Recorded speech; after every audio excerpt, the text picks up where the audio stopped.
Bonjour à tous les amis, j'espère que vous allez bien, bienvenue dans ce tout nouveau live, dans cette toute nouvelle vidéo dans laquelle on va voir l'intégralité de mes scénarios sur Bitcoin, sur Ethereum, mais aussi sur les altcoins. Donc vraiment une grosse vidéo d'analyse technique, on va vraiment faire le tour du marché, voir un petit peu ce qui s'est passé cette semaine, ce qui s'est passé aujourd'hui et ce à quoi on va pouvoir s'attendre en fait pour ce week-end et pour la semaine prochaine.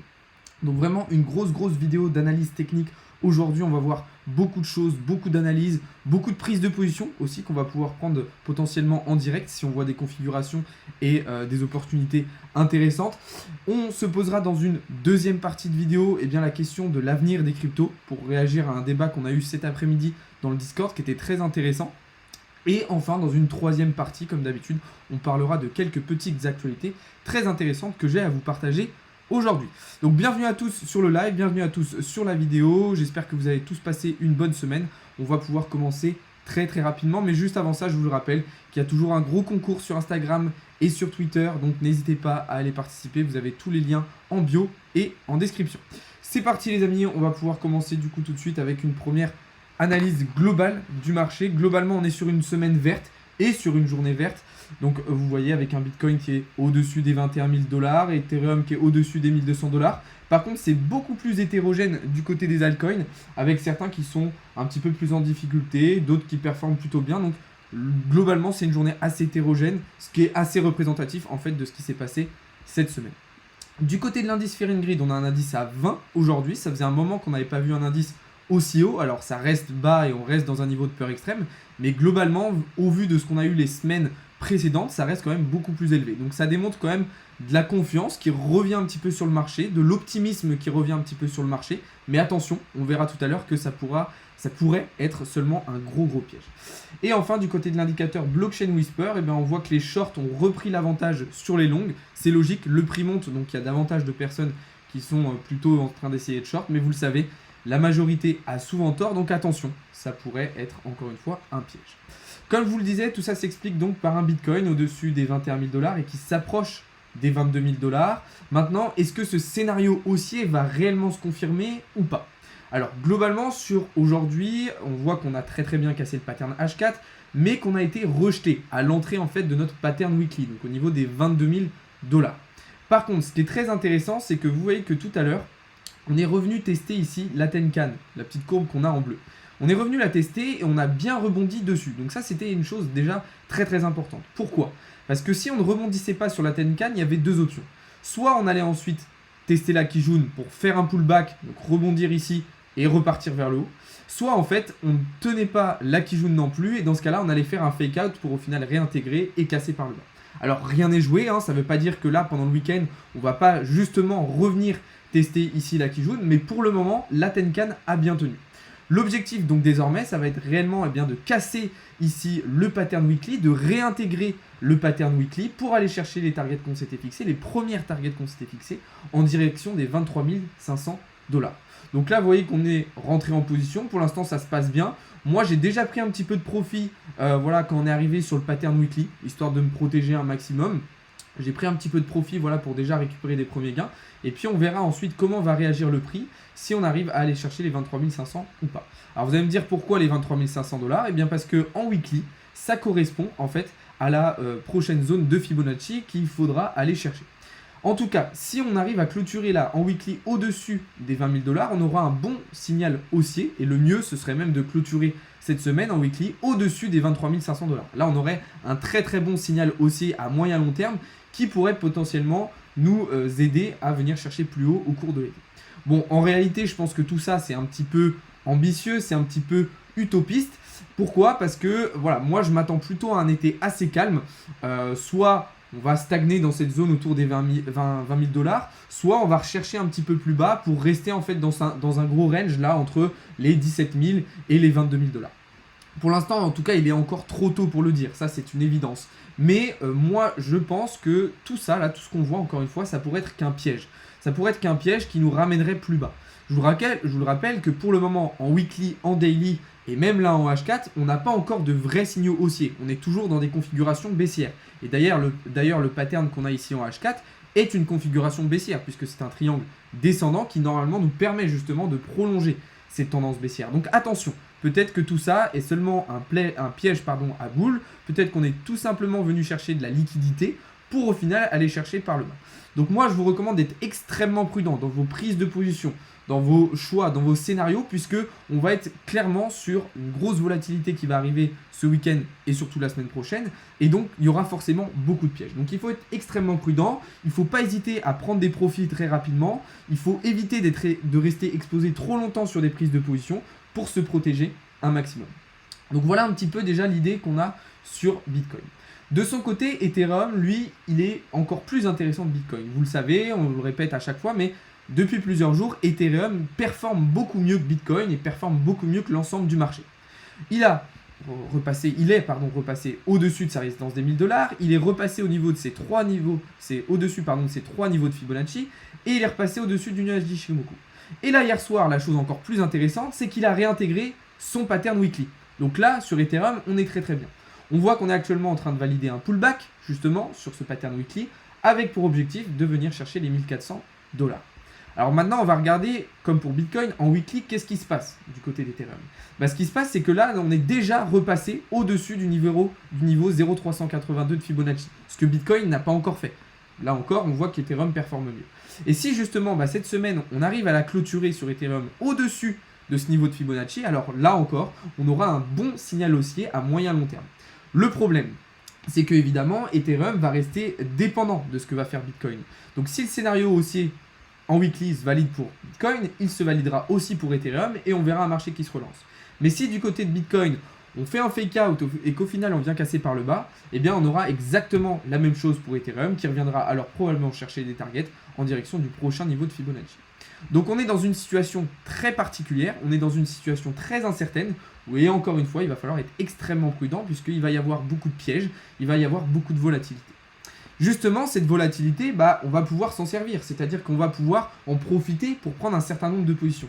Et c'est d'ailleurs ce qu'on a fait tout au long de la semaine. Vraiment, cette semaine, dans le Discord, niveau trading, on s'est régalé avec beaucoup de très très belles prises de position. On commence ici avec le Matic que je vous ai partagé hier, qui a très bien cassé son triangle de compression par le haut et qui nous a permis de venir chercher toutes les targets qu'on s'était prévues. Ça, je vous en ai déjà parlé. Le CHR, lui, de son côté, il était dans un range en H1 depuis un moment. On l'a cassé hier soir ce range par le haut, donc ce qui nous a déjà permis de venir chercher pas mal de profits. Moi, arrivé ici, j'ai pris mes profits, j'ai remonté mon stop loss au prix d'entrée. Donc en fait, vous voyez que je suis ressorti justement de ce trade du coup aujourd'hui, puisqu'on est revenu chercher ici le prix d'entrée, donc moi je suis sorti. Et là, en fait, ce qu'on va pouvoir faire, étant donné qu'on semble de nouveau vouloir casser ce range par le haut, on va pouvoir reprendre position pour aller chercher les targets qu'on s'était prévus. Alors il va falloir encore être un petit peu patient pour être sûr qu'on valide bien le pullback justement sur le haut du range et qu'on puisse aller chercher plus haut. Mais on est selon moi sur le CHR dans une configuration intéressante. Alors vous allez me dire pourquoi on va aller chercher ces targets là, ça correspond en fait au niveau de Fibonacci qu'on a juste ici, qu'on a tracé. Donc là aussi, volatilité qui va nous permettre de prendre pas mal de trades sur le CHR. Ensuite, sur AXS, là aussi on a quelque chose de très intéressant. On évolue actuellement au sein d'un canal ascendant.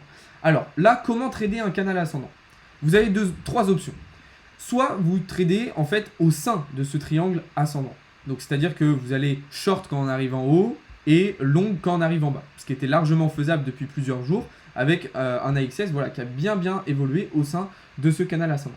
L'autre option, ça va être d'attendre des confirmations de cassure. Mais vous voyez que sur AXS, il y a eu des pièges, avec 2 fake-out d'affilée, même 3 fake-out d'affilée qui sont venus au final chercher plus bas à chaque fois.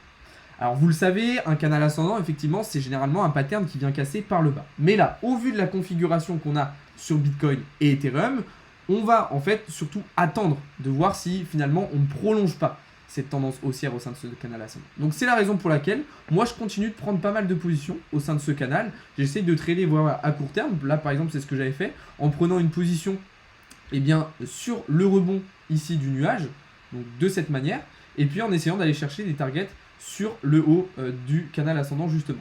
Alors là attention, on voit qu'on repart sur une mèche rouge qui pourrait potentiellement nous mettre en difficulté. Donc moi je vais être extrêmement prudent. Si je vois qu'on revient à mon prix d'entrée, je pense que je sortirai du trade immédiatement. Ensuite, du côté de NJ. Alors, le NJ, on avait une prise de position qui était très intéressante, mais qui s'est pas si bien passée que ça, en réalité. Donc, on avait ce genre de position.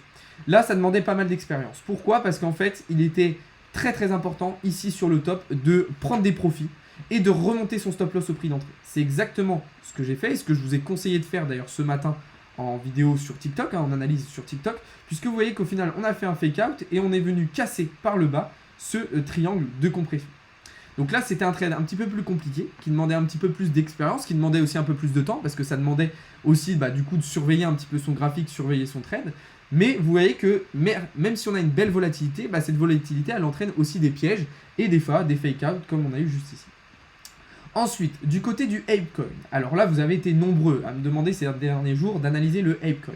On est dans une situation très particulière sur Apecoin, puisqu'on a donc un canal ascendant qui pourrait presque s'apparenter à un rising wedge. Donc je rappelle, c'est plutôt un pattern qui vient casser par le bas. En plus, on voit qu'on est sous une zone de résistance au niveau des 5 $ qui pourrait nous empêcher justement d'aller chercher une cassure par le haut. Évidemment, on va aussi rester dépendant de ce que vont faire Bitcoin et Ethereum, hein, ça vous vous en doutez bien. Mais moi, là, je le sens pas trop bien, le Ape, pardon. Pourquoi? Parce que je pense que cette résistance, ça va vraiment nous bloquer. Et on pourrait donc plutôt partir sur une cassure par le bas, avec pour objectif de venir chercher des targets en direction des 4,62 $. Donc une idée de prise de position qui serait intéressante. Évidemment, il faudra attendre confirmation de cassure, hein, mais ça serait de se positionner ici, avec des targets, donc comme je vous le disais, vers les 4,62 $ et un stop loss qu'on positionnerait juste ici au niveau de notre niveau 0,618 de Fibonacci. Ça permet d'avoir un très beau trade avec un très beau ratio risque-récompense, un 3,6, c'est vraiment pas mal du tout. Donc là, il va falloir surveiller, il faudra ajuster, comme je vous le disais, le prix d'entrée en fonction de où se fera la cassure. Si jamais on voit que le Apecoin arrive à repasser au-dessus de sa résistance, déjà une première position qui pourrait être intéressante, ça sera de se positionner à la cassure de cette résistance vers le haut du pattern. Donc là, il faudra évidemment jouer avec un stop loss beaucoup plus serré, qu'on pourra aussi positionner ici sur le niveau 0,618 de Fibonacci, ou alors carrément attendre une confirmation de cassure par le haut du pattern, et dans ce cas-là, on ira chercher des targets en direction des 5,76 $. Là encore, il faudra attendre confirmation de cassure pour ajuster son prix d'entrée au meilleur endroit, potentiellement attendre un pullback après la cassure, comme d'habitude. Donc voilà un petit peu la situation sur le Apecoin. Ensuite, du côté du CHZ, là aussi on est dans une situation très intéressante, avec un canal ascendant qui, je vous le rappelle, normalement c'est un pattern qui casse par le bas, mais au vu de la situation qu'on a sur Bitcoin et Ethereum, on a l'air de plutôt se diriger vers quelque chose d'haussier. Et on pourrait donc continuer d'évoluer au sein de ce canal ascendant. C'est la raison pour laquelle, comme je vous le disais tout à l'heure sur AXS, il y a la possibilité de trader au sein du canal ascendant. C'est exactement ce qu'on fait. Là, on a pris position tout à l'heure sur le niveau 0,618 de Fibonacci, en fait sur le bas du pattern. Et puis, on va essayer d'aller chercher des targets en direction justement du haut du canal ascendant. Maintenant, attention, comme je vous le disais tout à l'heure, si je vois qu'on revient sur mon prix d'entrée, je pense que je clôturerai le trade ici pour éviter de me faire sortir au cas où on allait chercher une cassure par le bas. Et puis, dans ce cas-là, on pourra s'adapter et ouvrir une nouvelle position avec un short en direction du bas du pattern. Donc, vous voyez qu'il y a vraiment beaucoup d'opportunités. Il y a beaucoup de choses très intéressantes à saisir sur le marché. Et avec de l'analyse qui n'est pas forcément très compliquée. On voit que là, toutes les analyses que je vous ai présentées, c'est des analyses qui sont assez abordables. C'est-à-dire que le marché n'est pas si compliqué que ça à appréhender, à comprendre. Là où ça va être vraiment compliqué et là où il va falloir faire très attention, ça va être sur vos prises de profit. Il va falloir vraiment pas hésiter à prendre vos profits le plus rapidement possible pour éviter de s'exposer trop longtemps au marché. Donc vraiment, n'hésitez pas, dès que vous prenez du profit, hop, vous récupérez par exemple 25% de vos bénéfices sur votre position et tout de suite, vous remontez votre stop loss à votre prix d'entrée pour vous protéger. Donc voilà un petit peu ce qu'on pouvait dire sur le marché aujourd'hui et sur toutes les opportunités qui vont s'offrir à nous sur cette fin de semaine, sur ce week-end. Dans tous les cas, vous inquiétez pas, on fera un point dimanche soir justement sur ce qui sera passé au cours du week-end et sur ce à quoi on pourra s'attendre en fait pour la semaine prochaine. La semaine prochaine qui sera une semaine encore très remplie. On le sait, il y a beaucoup de choses qui se passent en ce moment du côté de nos institutions financières. Juste pour terminer, sur cette partie analyse technique, et ça je vous en ai parlé ce matin en analyse sur TikTok, je vois beaucoup de personnes qui s'emballent, qui sont rentrées déjà dans une période d'euphorie. Je vous le rappelle qu'au début de la semaine, tout le monde était encore baissier. Quand on était sous les 19 000 $, tout le monde considérait qu'on était encore baissier. La donne n'a pas changé. C'est-à-dire que là, c'est pas parce qu'on est repassé au-dessus des 21 000 $ que tout a changé et que ça y est, on est haussier. Attention, on est toujours dans les configurations baissières daily et weekly. On a toujours un contexte macroéconomique qui est très défavorable pour le marché des crypto-monnaies. Donc attention. C'est pas parce que là, sur cette semaine, on a eu du vert et qu'on a un marché qui s'est relancé un petit peu, qui nous laisse un petit peu d'air, que ça y est, tout est rose, tout est bon et on va repartir vers le haut. Attention, restez extrêmement prudent. encore une fois, c'est pas parce que là sur cette semaine qu'on est reparti un petit peu vers le haut que la donne a changé. On est dans la même configuration que ce qu'on était au début de la semaine. Ok, donc restez extrêmement prudent. Si dimanche soir, on fait des bonnes clôtures weekly et daily, là on pourra revoir nos scénarios à la hausse et peut-être changer un petit peu notre optique, notre façon de voir les choses. Mais pour l'instant, il faut encore rester prudent, il faut encore rester patient. Il est beaucoup trop tôt selon moi pour vraiment s'emballer et vraiment partir sur quelque chose d'haussier. Voilà les amis. Désormais, on va rentrer dans la deuxième partie de ce live et on va se poser une question très intéressante. C'est quoi l'avenir des cryptos ? Comment on va réagir si l'euro et le dollar se pètent la gueule? Et ben, en fait, nos cryptos vont perdre de la valeur aussi. C'est une question qui a été posée dans le Discord cet après-midi et je trouve que c'est un débat extrêmement intéressant. Je vous invite à participer au débat là dans le chat au maximum pour que on alimente tout ça. La question de la personne dans le Discord tout à l'heure, c'était en fait, oui, les cryptos c'est bien, un bitcoin c'est bien, mais si l'euro, si le dollar il perd de la valeur, mon bitcoin il perd de la valeur. Alors effectivement, c'est vrai, aujourd'hui les crypto-monnaies sont encore indexées en termes de valeur sur nos monnaies fiduciaires, sur dollar, sur l'euro. C'est vrai. Mais sauf qu'à l'avenir, si les crypto-monnaies arrivent à bien se développer, on pourrait voir que les crypto-monnaies pourraient devenir un système monétaire à part entière, et notamment Bitcoin, qui servira potentiellement de valeur de comparaison. C'est-à-dire qu'on dira qu'un Ethereum, peut-être dans 15 ans, ne sera pas équivalent à, 1400 $, mais sera équivalent à 0,2 Bitcoin.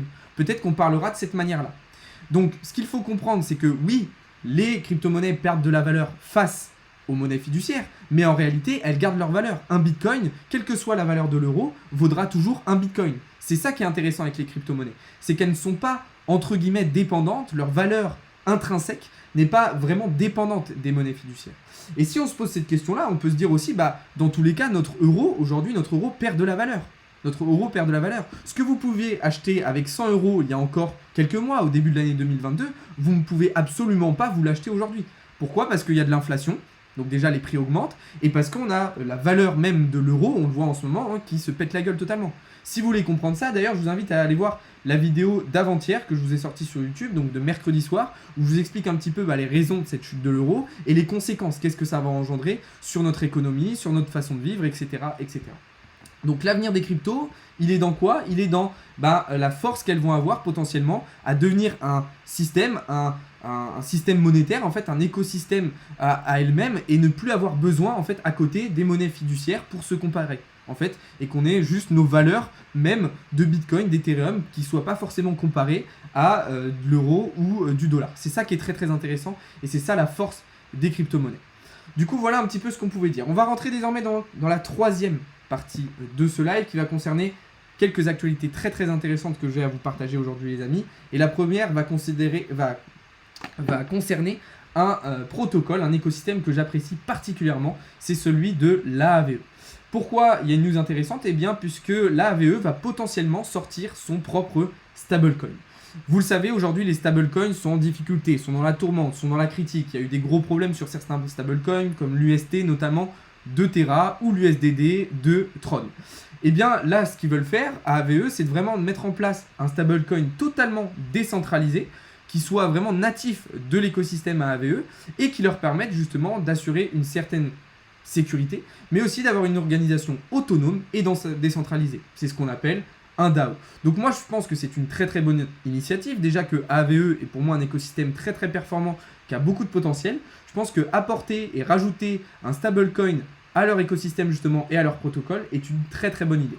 Donc dites-moi ce que vous en pensez un petit peu dans le chat et dans les commentaires, mais personnellement je trouve que c'est une très très bonne initiative qui pourrait apporter énormément à l'écosystème et qui pourrait alimenter en plus le cours du token AAVE. Alors maintenant attention, parce qu'on le sait, dans ce genre de protocole, il ne faut pas non plus que le token soit trop dépendant du stablecoin. C'est ce qui s'était passé avec le Terra et l'UST. Luna était beaucoup trop dépendant en fait de son stablecoin et du coup quand le stablecoin a été mis en difficulté, Luna s'est totalement pété la gueule. Donc il faut faire extrêmement attention. Mais là, vu qu'on a un stablecoin qui va arriver bien après en fait le token et qui va arriver bien après le développement de l'écosystème et du protocole AAVE, ça pourrait permettre de maintenir une certaine sécurité et une certaine solidité en fait du protocole. Donc ça, c'est déjà un très très bon point. On va passer tout de suite à une deuxième actualité très intéressante. C'est un gros partenariat qui va faire beaucoup parler dans le monde de la crypto puisqu'on a un partenariat entre FTX et Ledger. FTX, je vous le rappelle, c'est un exchange de crypto-monnaie, un exchange qui d'ailleurs profite très très bien de ce bear market pour se mettre dans des bonnes positions, pour prendre l'avantage sur pas mal de ses concurrents. Et on a en face de ça Ledger, du coup Ledger qui est une entreprise française, je vous le rappelle, c'est eux qui font les petites clés Ledger, justement, qui sont des wallets physiques totalement décentralisés. Donc c'est un très très bon partenariat. Pourquoi? Parce que ça va permettre justement FTX d'assurer une certaine sécurité pour ses clients, et ça va permettre à Ledger aussi de s'attirer une nouvelle clientèle, une nouvelle visibilité à l'international et dans tous les secteurs. Donc moi je trouve que c'est une très très bonne initiative. Personnellement, je trouve ça super pour Ledger vu que c'est une entreprise française. Et je suis très content aussi pour FTX parce que je considère que c'est un exchange qui va prendre encore plus de place et qui va probablement s'imposer comme le numéro 1 du marché. Ça, je vous en avais parlé il y avait quelques semaines dans une vidéo où je vous disais que pour moi, vraiment, FTX allait sortir de cette période de crise, de ce bear market, beaucoup plus fort et allait en fait dépasser tous ses concurrents, peut-être même Binance. Alors, pas forcément en termes de nombre d'utilisateurs, mais en termes de performance, d'utilité, etc., etc. On va passer du coup sur une dernière actualité, rapidement puisqu'on en a déjà parlé pas mal cette semaine. C'est Celsius Network qui a, ça y est, terminé de payer toute sa dette en Bitcoin. Donc ça y est, Celsius sort la tête de l'eau. Celsius reprend un petit peu d'air, reprend un petit peu de souffle. Alors ça ne veut pas dire que c'est terminé, ça ne veut pas dire que c'est bon, tous les problèmes sont réglés et que tout va bien aller pour eux. Il y a quand même une grosse perte de confiance de la part des investisseurs et une grosse faille de sécurité. Donc ça ne veut pas dire que tout est bon. Mais c'est déjà une première lueur d'espoir pour le protocole Celsius Network. Donc déjà, premier bon point. Maintenant, il va falloir selon moi être encore un petit peu patient avant de se repositionner dessus, avant de réutiliser le protocole, puisqu'on est loin encore de la perfection. Mais c'est déjà une très bonne chose. Qu'est-ce que je pense de FTX? Je pense que FTX c'est une très très bonne plateforme. Moi personnellement, c'est celle que j'utilise au quotidien pour faire mon trading et je vous le recommande. Voilà les amis, on va arriver au terme de ce live, mais avant ça j'ai quelques petites annonces très très importantes à vous faire. Je vous le rappelle que sur Instagram et sur Twitter il y a un gros concours en ce moment avec plusieurs centaines de dollars de crypto à gagner, des séances de coaching à gagner, des accès premium à gagner. Donc allez participer sur Insta et Twitter, il y a des gros concours. Et en plus j'ai rajouté un giveaway ce week-end pour 2 personnes d'entre vous sur Twitter, donc allez checker tout ça. Je vous invite aussi à rejoindre le serveur Discord puisque c'est là que tout se passe, toutes mes analyses, tous mes conseils, etc. etc. Et je vous le rappelle, 2 choses. 1, la Trading Summer Competition est lancée sur le Discord, donc vous pouvez aller participer, il y a plein de récompenses. Et 2, la formation e-commerce est toujours disponible, elle est à 100% financée par l'État si vous avez déjà travaillé en France. Donc c'est une formation qui vous coûtera 0 et qui vous permettra de vous diversifier dans un nouveau business. Voilà les amis, on arrive au terme de ce live. Merci beaucoup d'avoir été présents. C'était un plaisir d'échanger avec vous. Je vous le rappelle, je vous invite à rejoindre le Discord pour aller checker tout ça. Vous avez tous les liens dans la bio et dans la description. Sur ce, je vous souhaite à toutes et à tous une bonne fin de semaine, un bon week-end. Nous, on se retrouve dès demain matin pour davantage de contenu et davantage d'analyse. Le Discord, Ludo, pour répondre à ta question, tu as le lien dans la bio et dans la description. Je te laisse aller checker tout ça. Bonne soirée à tous les amis. C'était Alex de Crypto Learning.